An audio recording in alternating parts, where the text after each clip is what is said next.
நம்முடைய இரட்சகராகிய இயேசுவின் நாமத்தில் உங்கள் யாவருக்கும் என் அன்பின் வாழ்த்துக்கள். கர்த்தர் நம்மை உயர்த்துவார். சங்கீதம் 27:5.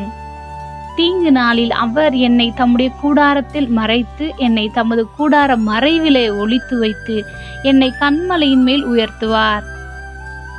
கடலுக்கு எப்போதுமே ஒரு வருத்தம். தன் கரையில் உட்கார்ந்து காற்று வாங்குகிறார்கள், அலைகளில் கால்களை நனைத்து மகிழ்கிறார்கள். ஆனால் ஒருவர் கூட தன் தண்ணீரை பருகுவதில்லையே என்ற ஏக்கம் உண்டு. அதன் அருகில் சிறிய கிணறு ஒன்று இருந்தது.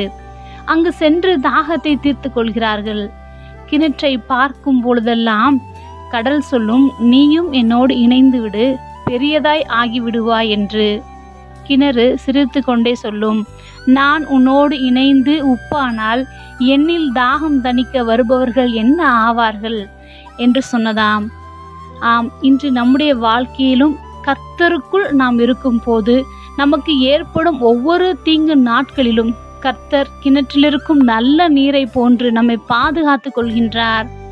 என்னதான் கடல் அலை போன்று நமக்கு நன்மை செய்வது போன்று ஏமாற்றி நம்மை மாற்ற முயற்சிப்பவர்கள் கடலை போன்று திரளாக இருந்தாலும் நம்மை தம்முடைய கூடாரத்தில் மறைத்து தம்முடைய பிரசன்னத்தினால் நம் பயங்களை மறந்து பலனடையும் வரை எத்தனை சோதனைகள் தாக்கும்படி வந்தாலும் அவைகளை எல்லாம் தகர்த்து போடுவது மட்டுமல்லாமல் நம்மை கன்மலையின் மேல் உயர்த்துவார்.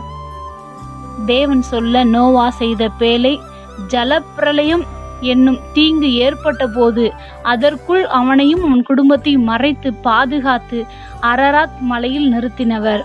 இன்றும் அது ஆச்சரியமாகத்தான் இருக்கின்றது. தாவீதை சிங்கம், கரடி, கோலியாத், சவுல் என்று அநேகருடைய தீமையான காரியங்களிலிருந்து ஒரு சேதமும் வராமல் பாதுகாத்தவர் இன்று நம்மையும் மறைத்து ஒளித்து வைப்பார். ஏற்ற வேளையில் கன்மலையாகிய கிறிஸ்துவினால் நாம் உயர்த்தப்படுவோம்.